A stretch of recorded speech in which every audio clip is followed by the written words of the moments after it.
Hello friends, आप देख रहे हैं ड्रीम सक्सेस एकेडमी और आप सबका स्वागत है आज के इस सेशन में। दोस्तों, आप यदि 70 बीपीएससी के लिए ठीक है काफ़ी सीरियस स्टूडेंट हैं और आने वाले अब देश के सभी प्रतियोगी परीक्षाओं के लिए जो है भी यह जो है सेट काफ़ी इंपॉर्टेंट होने वाला है। तो आपको बता दूं कि आज हम लोग जो है NCERT and SCERT self revision programme जो है लॉन्च करेंगे। यह प्रोग्राम जो है आपको रुक्मिणी प्रकाशन के द्वारा तैयार किया गया है। इसमें खासियत क्या है, देखिए यह जो प्रोग्राम होगा वो NCERT SCERT self revision programme होगा। ठीक है, यह कार्यक्रम आमतौर पर बीपीएससी, सिविल सर्विसेज, बिहार दरोगा, बीपीएससी शिक्षक तथा देश के अन्य सभी प्रतियोगी परीक्षाओं के लिए है, काफ़ी इंपॉर्टेंट होने वाला है। इस वीडियो के माध्यम से जो है और आने वाले इस प्रोग्राम के माध्यम से जो भी आपके पास वीडियो आएगा उससे आपकी तैयारी में जो है एक प्रभावशाली जो है परिवर्तन होने वाला है। इस रिवीजन में हम लोग देखिए प्रतिदिन एनसीईआरटी और एससीईआरटी के विभिन्न जो सब्जेक्ट हैं उसके आधारित उच्च स्तरीय नोट्स प्रदान करेंगे जो सभी अध्ययन विषयों से अध्यावर होगा। ठीक है, इसमें देखिए लेवल 1, 2 एंड 3 दिया गया है, यानी कि लेवल 1, 2, 3 के आधार पर जो है क्वेश्चन को का लेवल जो है बढ़ाया जाएगा। ठीक है, जो प्रश्न होंगे आपको विकल्प आधारित होंगे, यानी ऑब्जेक्टिव प्रश्न भी होंगे, सब्जेक्टिव प्रश्न भी होंगे, सत्य और असत्य पर आधारित प्रश्न होंगे, रिक्त स्थानों को भरना होगा, विकल्प बहुविकल्पीय प्रश्न होंगे, कथन पर आधारित प्रश्न और सुमेलित करने वाले प्रश्न होंगे। तो इस तरह से जो जिस तरह की बीपीएससी पूछता है उस तरह से जो है आपको क्वेश्चन तैयार किए जाएंगे। ठीक है, तो यह प्रोग्राम आपकी तैयारी को और भी मजबूत और प्रभावी बनाएगा। तो हो जाइए तैयार और जुड़ जाइए आप हमारे साथ इस नई पहल में। ठीक है, देखिए हम लोग जो सब्जेक्ट कवर करेंगे वो हिस्ट्री करेंगे, ठीक है, फिजिक्स करेंगे, इकोनॉमिक्स, स्टैटिस्टिक्स, ठीक है, chemistry, geography, polity, biology and computer. ठीक है, ताकि आपका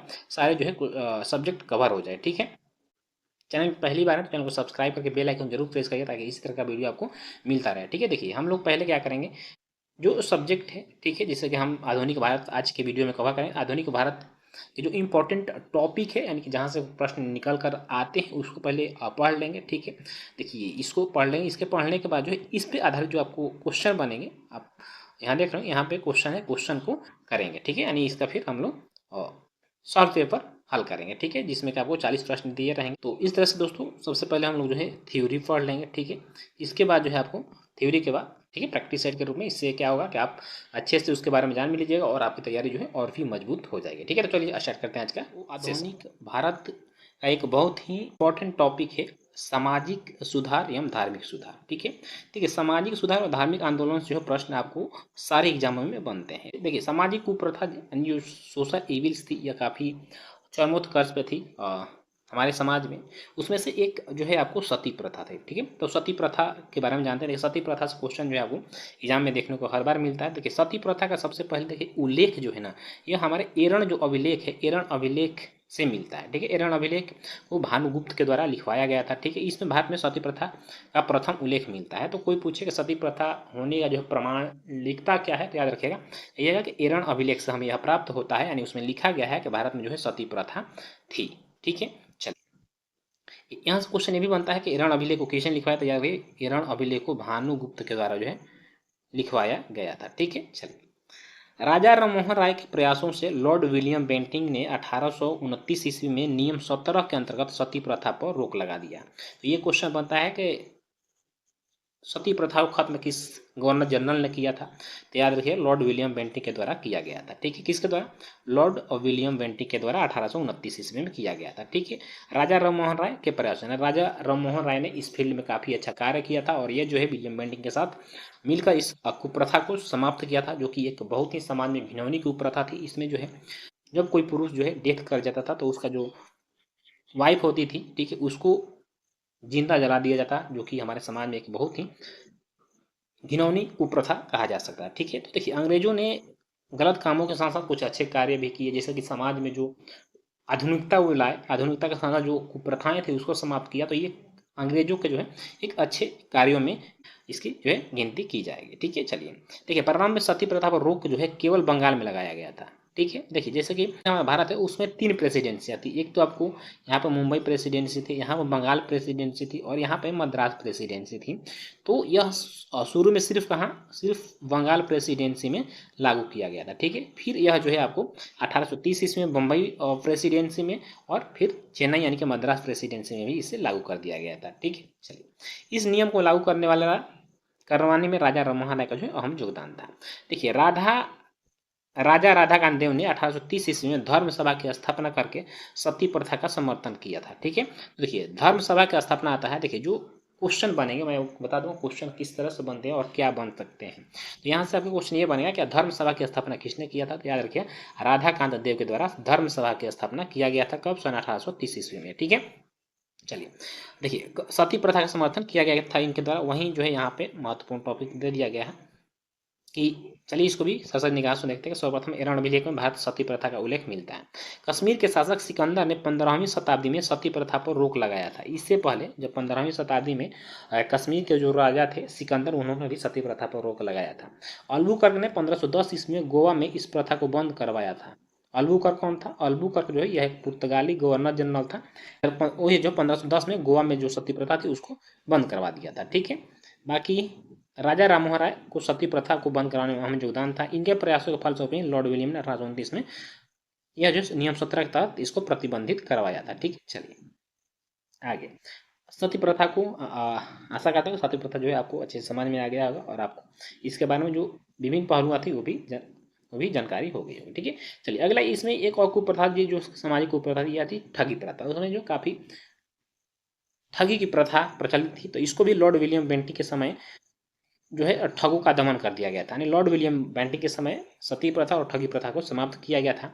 देखिए ठगी प्रथा को रोकने के लिए इन्होंने कार्ल स्लीमैन की नियुक्ति की थी। इंपॉर्टेंट है। ठीक है, देखिए क्वेश्चन आता है कि ठगी प्रथा का दमन करने के लिए लॉर्ड विलियम बेंटिक ने किसकी नियुक्ति किया था। तो कार्ल स्लीमैन यानी कर्नल स्लीमैन का नियुक्ति किया था। ठीक है, देखिए वर्ष 1830 ईस्वी तक ठगों को क्या कर दिया गया था? समाप्त कर दिया गया था। ठीक है, एक जो कुप्रथा थी या शिशु हत्या थी।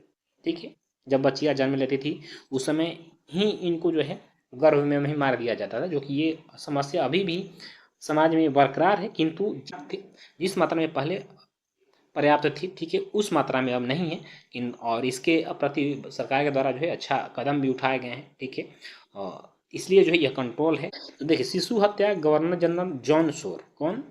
लॉर्ड जॉन शोर के समय 1795 ईस्वी में बंगाल के में नियम 21 के तहत इसे रोकने का प्रयास किया गया था। ठीक है, लॉर्ड वेलेस्ली के समय 1802 ईस्वी में धारा 6 के तहत शिशु हत्या को साधारण हत्या की श्रेणी में रखा गया था। यह शिशु हत्या कुप्रथा मूलतः जो है राजपूतों में बंगाल में सर्वाधिक प्रचलित थी, जो लड़की जन्म लेने पर उनकी क्रूरता से हत्या कर दी जाती थी। ऐसी कुप्रथा के पीछे जो कारण बताया जाता वो था कि विदेशी आक्रमण। उस समय काफी विदेशी आक्रमण भी होता था। विदेशी आक्रमण होता था वो क्या करते थे? महिलाओं के साथ जो है महिलाओं पर अत्याचार करते थे। इससे बचने के लिए, ठीक है, तथा योग्य वरों की कमी थी, इसलिए भी इनकी हत्या कर दी जाती थी। ये कारण बताए गए हैं। ठीक है, बाकी कोई भी कारण हो, इस तरह के जो है प्रथाएं समाज को और ही गंदी करती हैं। इस तरह की प्रथाएं को समाज में कभी भी आपको सही नहीं देनी चाहिए। तो अच्छी यह जो है पहल थी जॉन शोर और लॉर्ड वेलेस्ली के समय जो है इस समाप्त किया गया था। एक थी इसमें दास प्रथा।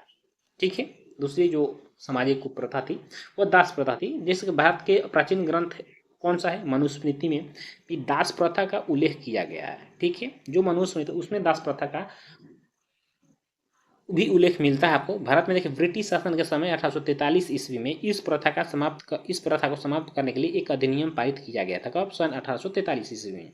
तो क्वेश्चन ये आता है कि किसने किया था। देखिए गवर्नर जनरल लॉर्ड एलन बरो ने सन 1843 ईस्वी में नियम 5 के द्वारा दास प्रथा को समाप्त कर दिया गया था।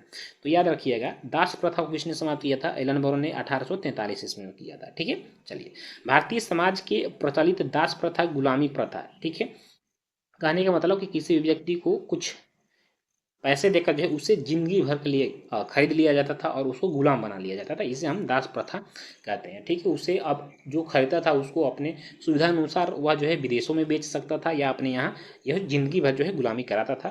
देखिए दास गुलामी प्रथा को समाप्त करने के लिए 1823 में लिस्टर स्टैनहोप ने इंग्लैंड में ड्यूक ऑफ ग्लोस्टर से अनुरोध किया था, जिसके परिणामस्वरूप दासों के निर्यात को बंद कर दिया गया था। और देखिए निर्यात यानी कहा कि यह बेच दिए जाते थे। ठीक है, आगे देखिएगा कि 1833 ईस्वी के चार्टर एक्ट के द्वारा ब्रिटिश सरकार ने दास्तान गुलामी पर पूर्ण प्रतिबंध लगा दिया था। तो ये क्वेश्चन आता है कि आएगा आपसे बन सकता है कि किस एक्ट के तहत जो है दास प्रथा का उन्मूलन किया गया था। तो 1833 ईस्वी का जो चार्टर एक्ट आया था इसके द्वारा 1843 ईस्वी में इसे समाप्त किया गया था। किसके द्वारा? तो लॉर्ड एलन बरो के द्वारा। ठीक है, चलिए 1860 ईस्वी में दास्ता को भारतीय दंड संहिता के द्वारा अपराध घोषित किया गया। 1860 ईस्वी में जो भारत शासन अधिनियम आया था, इसके तहत इसे अपराध की श्रेणी में रखा गया था। ठीक है। भारत के विषय में मेगास्थनीज ने लिखा था कि भारतवर्ष में दास प्रथा नहीं था। जो प्राचीन काल था, प्राचीन काल में मेगास्थनीज ने यह वर्णन किया है कि भारत में प्राचीन काल में दास प्रथा नहीं थी। ठीक है। चलिए एक देखिए, कुप्रथाओं में बाल विवाह भी आता था। ठीक है, बाल विवाह कर दिया जाता। पहले जो है 7 वर्ष 8 वर्ष के उम्र में लड़कियों की शादी कर दी जाती थी। यह भी एक जो है हमारे समाज में कुप्रथा थी। देखिए भारत में बाल विवाह की समस्या प्राचीन काल से ही चली आ रही है। ठीक है, यह वैदिक काल से चली आ रही है। ठीक है, जो आधुनिक भारत में ईश्वर चंद्र विद्यासागर ने इस कुप्रथा को समाप्त करने की काफी प्रयास किया था, जिसके परिणामस्वरूप 1860 ईस्वी में बालिका के विवाह की जो न्यूनतम उम्र थी वह 10 वर्ष निर्धारित की गई। पहले क्या था, पहले 7 वर्ष से भी, यानी कि बचपन में ही लड़का लड़कियों को शादी कर दिया जाता था। किंतु इसके लिए जो है अब ईश्वर चंद्र विद्यासागर जो है काफ़ी सामाजिक लड़ाई लड़े। ठीक है, और इनके प्रयासों से 1860 ईस्वी में जो बालिका का विवाह की न्यूनतम उम्र था वह 10 वर्ष किया गया। समझिएगा, इतनी लड़ाई लड़ने के बाद 10 वर्ष किया गया था, यानी कि उससे पहले क्या स्थिति रही होगी। ठीक है, इस कुप्रथा के खिलाफ राजा राममोहन राय ने सर्वप्रथम कार्य शुरू किया, परंतु केशव चंद्र सेन एवं AB मालाबारी के प्रयासों से ब्रिटिश सरकार ने बाल विवाह जैसी कुप्रथा को समाप्त करने के लिए 3 अधिनियम पारित किया। ठीक है, अब वो कौन कौन सी अधिनियम है देखिए। तो पहला जो अधिनियम था वो सिविल मैरिज एक्ट था। कब आया, सन 1872 ईस्वी में आया। इस अधिनियम के द्वारा लड़कियों के विवाह की जो न्यूनतम उम्र थी वो 14 वर्ष कर दिया गया। ठीक है, 1860 ईस्वी में जब ईश्वर चंद्र विद्यासागर प्रयास किए थे उस समय 10 वर्ष किया गया था। फिर 1872 ईस्वी अधिनियम है सिविल मैरिज एक्ट, इसके तहत जो न्यूनतम उम्र था वो 14 वर्ष किया गया और लड़कों की न्यूनतम उम्र जो है आपको 18 वर्ष किया गया। किसके तहत, सिविल मैरिज एक्ट के तहत। ठीक है, चलिए इस अधिनियम के द्वारा जो है बहुपत्नी विवाह को भी समाप्त किया गया था। नहीं, पहले जो है समाज में यह भी एक प्रथा थी कि एक पत्नी के होते भी पुरुष चाहे तो 2-3 शादियां जो है कर सकता था। तो इस प्रथा को भी समाप्त कर दिया गया। ठीक है, चलिए देखिए हम लोगों ने ये आगे पढ़ लिया, यहाँ से बढ़ते हैं। शारदा अधिनियम आपसे पूछ देता है। देखिए शारदा अधिनियम कब आया था, यह 1929 ईस्वी में आया था। ठीक है, तो शारदा अधिनियम 1929 के द्वारा लड़कियों को जो न्यूनतम उम्र 14 वर्ष तथा लड़कों की 18 वर्ष निर्धारित की गई थी, जो कि सिविल मैरिज एक्ट के तहत भी यही जो है पैमाना निर्धारित किया गया था। वर्ष 1978 में विवाह की आयु सीमा के लिए अधिनियम में संशोधन किया गया तथा लड़कियों की न्यूनतम उम्र 18 वर्ष एवं लड़कों की 21 वर्ष किया गया। देखिए नया बाल विवाह संशोधन विधेयक जो है 20 दिसंबर 2021 को लोकसभा में पेश किया गया। इसमें लड़कियों की जो न्यूनतम उम्र है 18 वर्ष से बढ़ाकर अब कितना कर दिया गया है, प्रेजेंट में 21 वर्ष कर दिया गया। तो याद रखिएगा, अभी हमारे देश में यानी कि अभी भारत देश में जो लड़कियों की न्यूनतम उम्र है शादी करने की वो आपको 21 वर्ष निर्धारित की गई। किसके तहत, यह नया बाल विवाह संशोधन विधेयक आया दिसंबर 2021 में। ठीक है, इससे पहले जो 1978 ईस्वी में आया था, इसे देखिएगा 1978 ईस्वी में। ठीक है, इसके तहत जो विवाह की जो उम्र था वो 18 वर्ष था और लड़कों की विवाह की उम्र 21 वर्ष था। इसे अब संशोधित किया गया है 2021 में और अब कर दिया गया 18 वर्ष से बढ़ाकर सीधे 21 वर्ष। ठीक है, चलिए अगली यदि हम कुप्रथा की बात करते हैं तो अगली कुप्रथा थी विधवा पुनर्विवाह अधिनियम 1856 ईस्वी में। देखिए जैसे कि आपको पता है कि जो पहले स्त्रियों के जब पुरुष मर जाते थे, उनके हस्बैंड जब मर जाते थे, उनका जो है विवाह करना उनके लिए जो है यह विवाह वह नहीं कर सकती थी, यह ऐसी एक कुप्रथा थी। ठीक है, तो इसके लिए जो है आपको यह अधिनियम जो लॉर्ड कैनिंग के समय 26 जुलाई 1856 ईस्वी में पारित किया गया था। ठीक है, तो विधवा पुनर्विवाह अधिनियम 1856 से जुड़ी कुछ जो है महत्वपूर्ण जो है बातों को हम लोग देखते हैं। यह अधिनियम जो है लॉर्ड कैनिंग के समय 1856 ईस्वी में लाया गया था। इस अधिनियम के नियम जो 15 के द्वारा विधवाओं के पुनर्विवाह को कानूनी मान्यता दी गई। कहने का मतलब कि जो भी विधवा है वह अब जो है शादी कर सकती हैं, उनका कानूनी अधिकार है। ठीक है, वर्ष 1872 ईस्वी में ब्रह्म मैरिज एक्ट पारित हुआ। प्रोफेसर धोंधो केशव कर्वे एवं वीर सोलिंग पंतोलू ने भी विधवा पुनर्विवाह के लिए कार्य किया था। तो ये क्वेश्चन आता है कि धोंधो कर्वे का संबंध किससे है, तो याद रखिए विधवा पुनर्विवाह से संबंधित है Dhondo Keshav Karve. Professor Dhondo Karve Fergusson college के क्या थे, तो यह फर्ग्यूसन कॉलेज के एक अध्यापक थे। ठीक है, इन्होंने 1893 ईस्वी में एक विधवा से विवाह किया। 1893 ईस्वी में ये देखिए जब यह विधवाओं के शादी के लिए जो है समाज में जागरूकता फैला रहे थे, तो लोग जो है इन्हीं पे उंगली उठा रहे थे कि आखिर उनसे शादी कौन करेगा। तो ये सबसे पहले खुद एक विधवा औरत से शादी किए और जो है समाज में एक आइडेंटिटी जो है स्थापित किए। फिर इन्होंने 1899 में इन्होंने पूना में, कहा पूना में विधवा आश्रम की स्थापना किया। प्रथम महिला विश्वविद्यालय की स्थापना जो है बम्बई वर्तमान में 1916 ईस्वी में किया गया था। ईश्वर चंद्र विद्यासागर को इस अधिनियम को पारित करवाने में महत्वपूर्ण भूमिका रही थी। विधवा पुनर्विवाह अधिनियम संबंधित कौन है? ईश्वर चंद्र विद्यासागर का समझ में विधवा पुनर्विवाह से भी रहा है। इस अधिनियम के नियम 15 द्वारा विधवाओं के पुनर्विवाह को कानूनी वैधता प्रदान की गई थी। नाथ बुक के समय 1872 ईस्वी में ब्रह्म मैरिज एक्ट भी पारित किया गया था। ठीक है। प्रोफेसर धोमधो केशव कर्वे 1899 में विधवा आश्रम की स्थापना कहाँ किया था? पुणे में किए थे। ठीक है। देखिए आगे आपको है कि प्रथम भारतीय महिला विश्वविद्यालय की स्थापना कहाँ किया गया? बम्बई में कब किया गया? 1916 ईस्वी में किया गया था। इसे भी याद रखिएगा। ठीक है। नर बलि एक जो थी, यह भी एक कुप्रथा थी। पहले जो है एक अंधविश्वास था समाज में कि नर बलि देने से जो है कोई भी कार्य हमारा साकार होता है। तो नर बलि को जो है भारतीय समाज में नर बलि प्रथा भी प्रचलित थी। लॉर्ड हार्डिंग को इस कुप्रथा को समाप्त करने का श्रेय जाता है। किसको? लॉर्ड हार्डिंग को। ठीक है, याद रखिएगा। देखिए लॉर्ड हार्डिंग ने नर प्रथा को समाप्त करने के लिए कॉलिन कैंपबेल नामक ब्रिटिश अधिकारी की नियुक्ति की थी।